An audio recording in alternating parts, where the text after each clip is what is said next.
Don't worry, we are friends.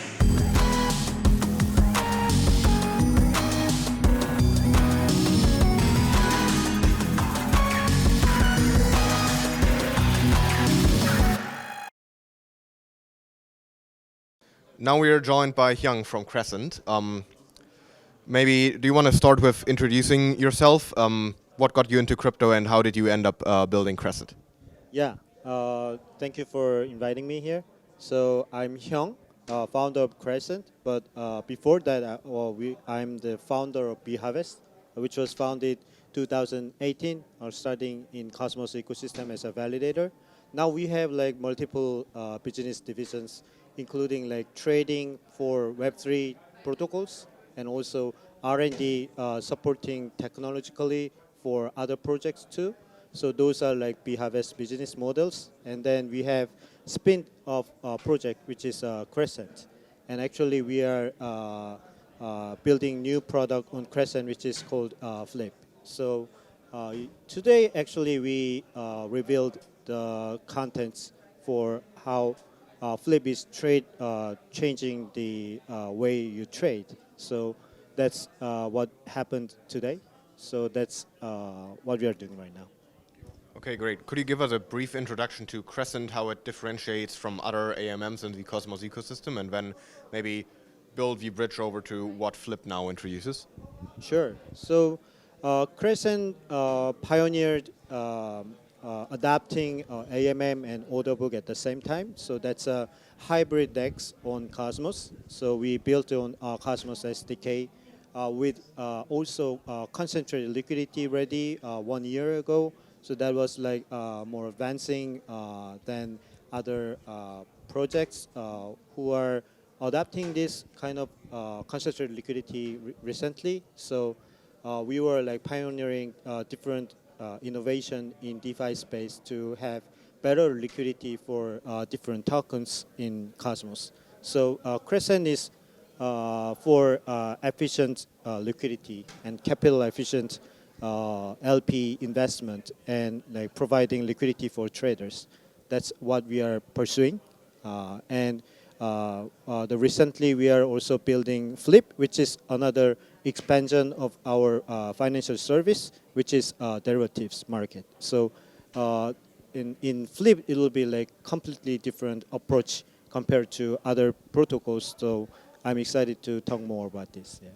So maybe could you be a little more specific what type of derivatives you are going to introduce with Flip?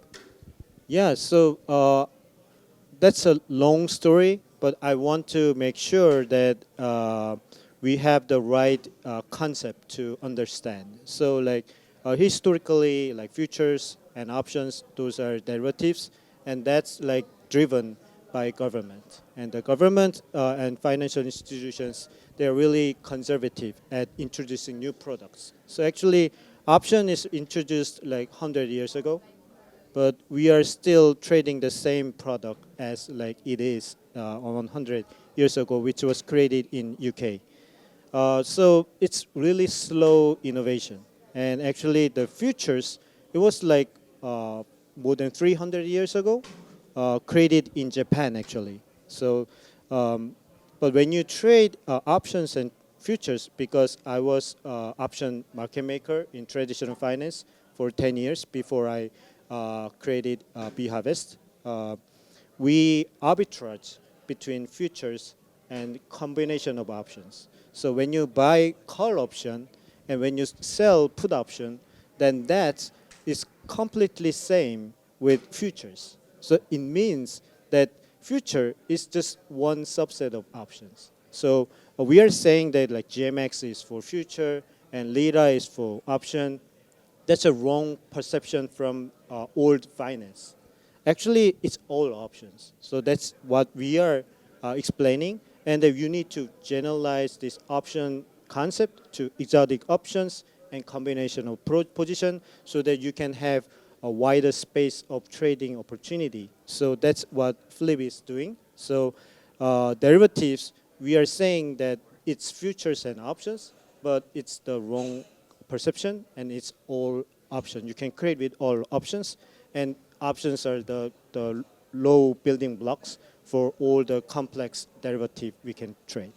Do you also think, or would you agree with the notion that viewing AMMs and especially providing liquidity on AMMs as selling options rather than, trying to go long or short a single asset? Sorry, could you repeat the question? Well, I mean, traditionally, many people have been neglecting the whole impermanent loss equation of AMMs, Yep. and most AMM liquidity providers are not Yeah. profitable. Yeah. And recently, over the last couple of months, on DeFi Twitter, that narrative has emerged. Okay, maybe if you start looking at liquidity provision on an AMM through the lens of selling options, you are going to gain an understanding that is going to enable you to, uncover the mistakes or things you've overlooked previously, and going to enable you to provide liquidity profitably. Yeah, so I think that equation has different independent variables. So first, the most important thing is that if you provide liquidity, it should be used. So that is the most important thing. So if you see like Uniswap or other AMM, the trading volume in this AMM is really low. So it is really difficult to make the reasonable revenue for LP providers to provide enough return against their risk. So even though there are lots of risk, if it is provided with right return, then that makes sense. But in current status, all these DEX provide liquidity, and this utilization of liquidity is too low. So it provides only like maximum 5% APR from actual fee generation, and the other parts, most of the parts, are coming from liquidity incentive because it is not filled with actual demand. So that's really hard part of spot DEX, like because people is buying coins and then they hold it for a year. So you don't need to use DEX all the time because you already bought it and then you need to hold it until it is successful. In bear market, you buy in at like $1 and then it's like under like 0.3, then you have no reason to trade every day. So that means that spot DEX in bear market, there's no utility. So that is the reason why you have like impermanent loss. That's okay if you have a high return and revenue. But in spot DEX, most of the spot DEX is suffering from bear market because like in bear market, you are in a loss. You don't want to sell it, just hold it. And holding it causing low revenue. That is the problem. So is one of your theses behind introducing derivatives to the Cosmos ecosystem that you're going to, help grow the, let's say, financial activity for the sake of the financial activity, not for, an end in of itself from the perspective of a retail user? It's completely for retail users, but we are seeing this phenomenon differently. So I introduced this like statistics from India market, which is really strange. Maybe it's strange for you guys, but the India market is leading the derivatives market in TradFi. Their monthly user is like 15 million. That's like more than 100 times more than entire DeFi user in Ethereum. So what are they doing? They're trading options. And they're trading options like 10 times, 20 times, 30 times per day. So it's like completely different from current spot DEX. Well, like one people is buying some token and you will not sell this for 3 months. It's like one trade per 3 months. That's a low frequency so that it cannot create any revenue. But when you see India, the National Stock Exchange of India, they create revenue more than 80% only from options, not stocks, not futures, it's options, creating 80%. So that means that like in India, option is the right market to create revenue. That is like good for liquidity provider because all this trading fee will be coming to LP. So like when you LP even in this like bear market with like low volatility, then you need to come with like a frequent trading environment, which will be options. So in India, because like the underlying asset of Indian option market is Indian stock exchange index, and this does not have like high volatility. It's like low volatility than Bitcoin, but still they are creating a lot of revenue and trading volume, and most of them they are doing intra trading. That means that if you buy one, then you sell it at the same day. It means that the turnover of trading is really huge. And that is what we are looking for. And that will be the great opportunity for LP to provide liquidity, because in spot DEX, honestly, in current market situation, every spot DEX is actually hopeless. And you need to like lean to liquidity incentive, but all these tokens are also like underperforming the market right now because of the bear market. So you need real yield, right? Real revenue coming from the actual trading activities. So how are you going to attract these users? Because I mean, we have a range of options protocols in crypto, you know, like Lyra, Dopex, all of that stuff. Yeah. Many of them having pretty decent solutions, not a terrible UI, have a lot of educational stuff, but still, it seems like not more than a dozen people on crypto Twitter actually understand how options work. So especially on the educational part, how do you want to get people, for one, interested, then educated, and then, you know, active on Sure. trading on Crescent? So we are not only providing liquidity for European option, which is the basic option in the world, but we are also expanding different exotic options, like barrier options, like knockout options, binary options, rainbow options. Like there are tons of different options. It's not only European options, but like in most Web3 option protocol, they are only providing European options. That's because like in traditional finance, they are only providing European options. And the exotic options only for institutions, OTC deals mostly. So that's not revealed. And like Web3 protocols are bounded with this like same convention from TradFi, because they are replicating TradFi and not innovating. But in our protocol, we are introducing this kind of complex options.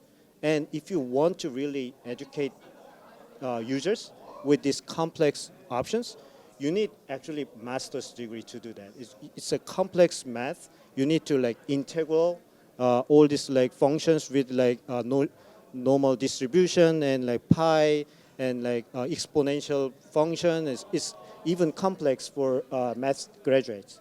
So it's impossible. So how do you do that? We do completely differently. So we reinterpret financial complexity into gamified UI, so that even like complex trading from option looks really complex within the conventional UI, but when we completely different make it different with gaming language, because this is really already familiar with degens and young traders.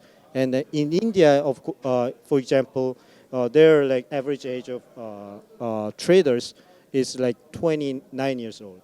So that's like very young people. 50 million people is adopting complex option strategies right now.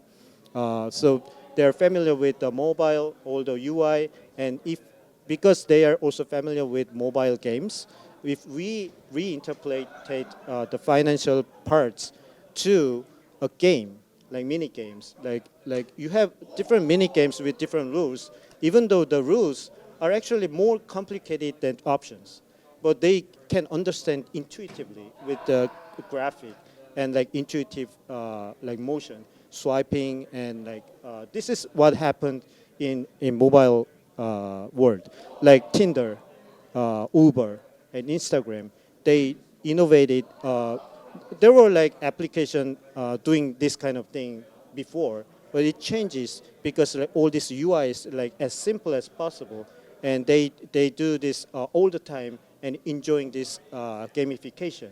So everything is about gamification. Like Netflix Google, even Google Gmail. If you do like swiping your profile, then you can watch different email address from your different profiles. So that's gamification. They have own their research team developing like gamification and addiction to this like UI point of view. So that's what world is heading. So we are doing differently. We are not educating the master's degree. We are like reinterpreting to games. Do you think that there's any, maybe let's say, inherent risks to gamifying things too much? I mean, especially these platforms you mentioned, like Instagram, pretty addictive algorithms Yeah. that understand your preferences for posts, reels, and all of that stuff fairly well, and like get you hooked on that app for Yep. hours per day without you even noticing. Yeah. Uber, sort of having created a gray economy with, some driver exploitation here, Sure. and Tinder having introduced some very interesting statistical inequalities Sure. there. So all of these apps have kind of gamified entertainment, or some other things that we follow in life, or some Sure. necessities that need to be fulfilled. So applying that whole thing to financial products, especially those as complex as options, Yeah. where do you think you might be led a little bit astray, and where does that introduce novel risks to the end user? Yes, so a lot of like new technology brings a lot of side effects, but the side effects does not prohibit us to innovate further, right? So that's another problem we need to solve, like due diligence to protect users from addiction, something like that. But I think that's another topic to discuss. But I believe that because technology does not have morality, and the innovation does not have morality. Like recently, I saw like the movie Oppenheimer. The technology is just like stay there, and how you utilize this, that is the problem. And I think like it's more thoughtful strategy should be applied so that we can prevent like excessive addiction, but still we can provide enough fun and excitement for the users. So actually, like futures or options, these kind of derivatives are created originally illegally. Actually, like in 17th century, uh, Japan created futures in rice market, and it was illegal, but it was really popular. And an option market created in UK, but also it was really popular and also illegal too. So what it means is that we accept that derivatives and trading is somewhat speculative demand. That's it's not going to be always healthy investment. It can be entertainment. So we deny border uh, against game and finance because we have GameFi, right? GameFi, is it game or finance? We cannot answer, right?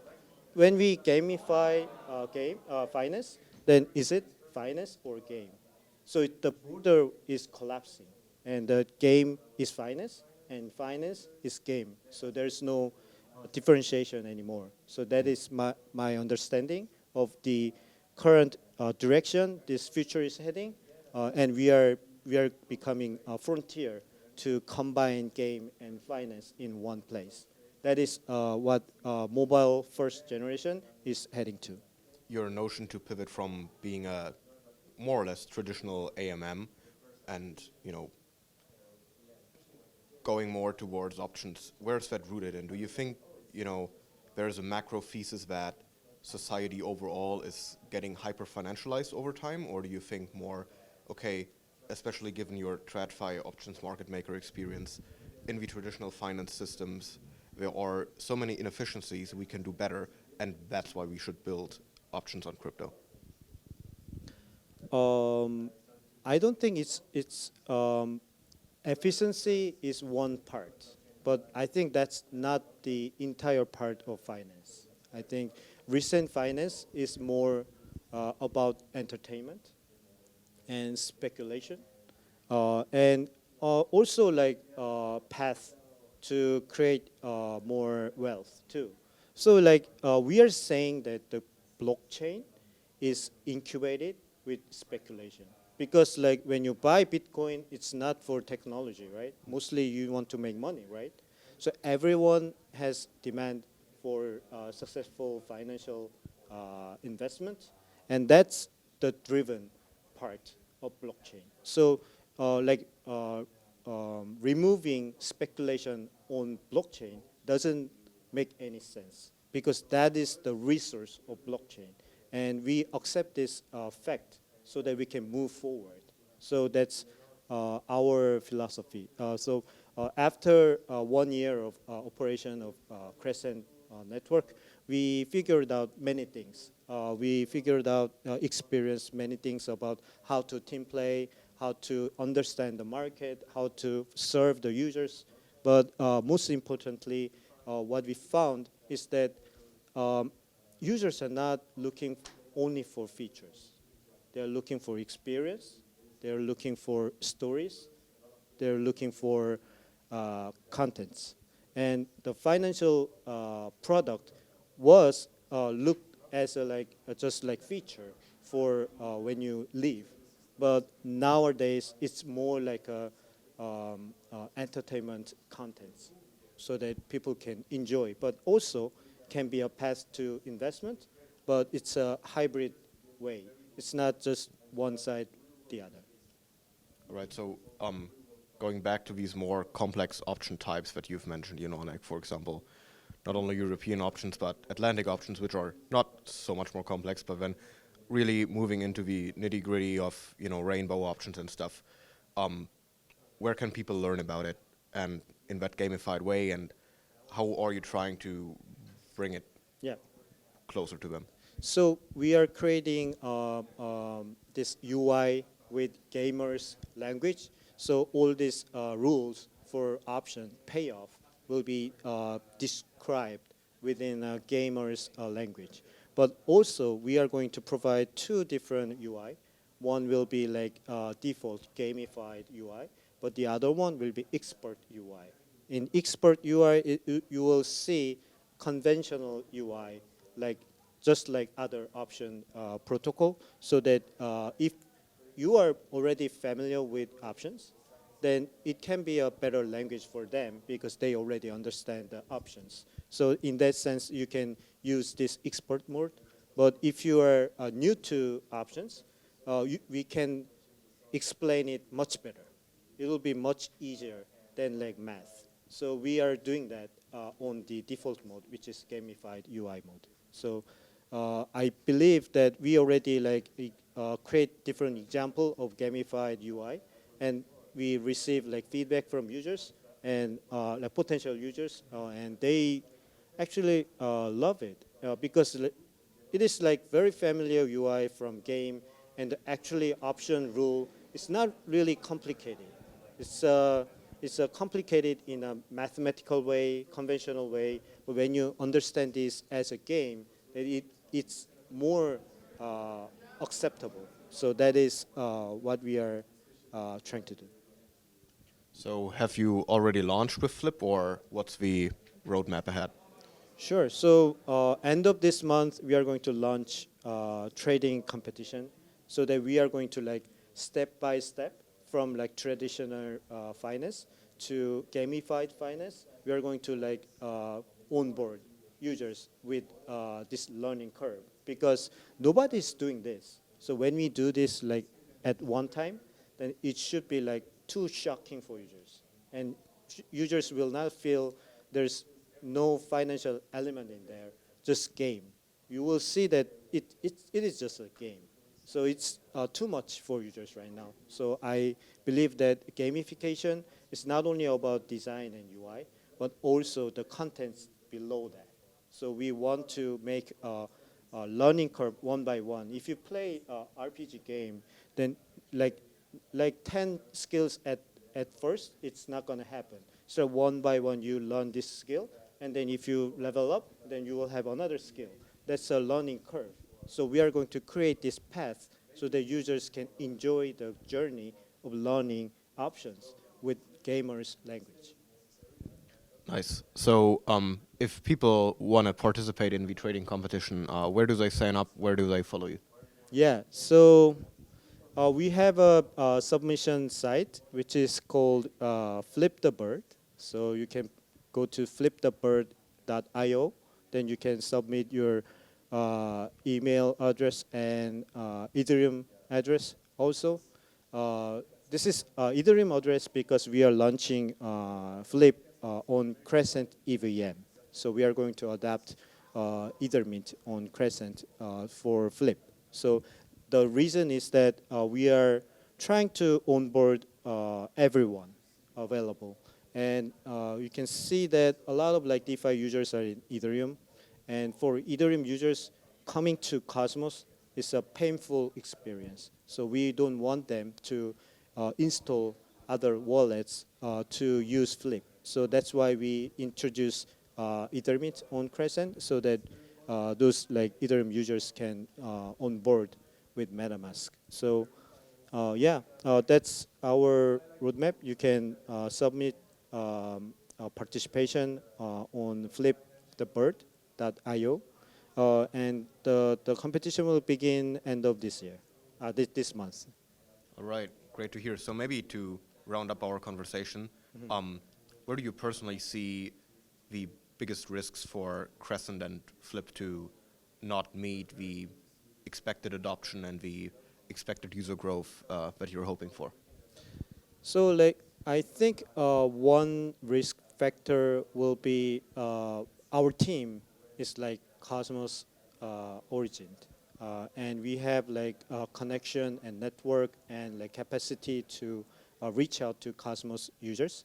But like Ethereum network and its ecosystem is far from familiarity within our team. So like we are trying our best to be helped by other ecosystem in Ethereum so that we can reach out to more users so that we can introduce our product and bring it into Crescent network. That is one challenge we are having, and we are like having a lot of like strategy to solve this kind of problem.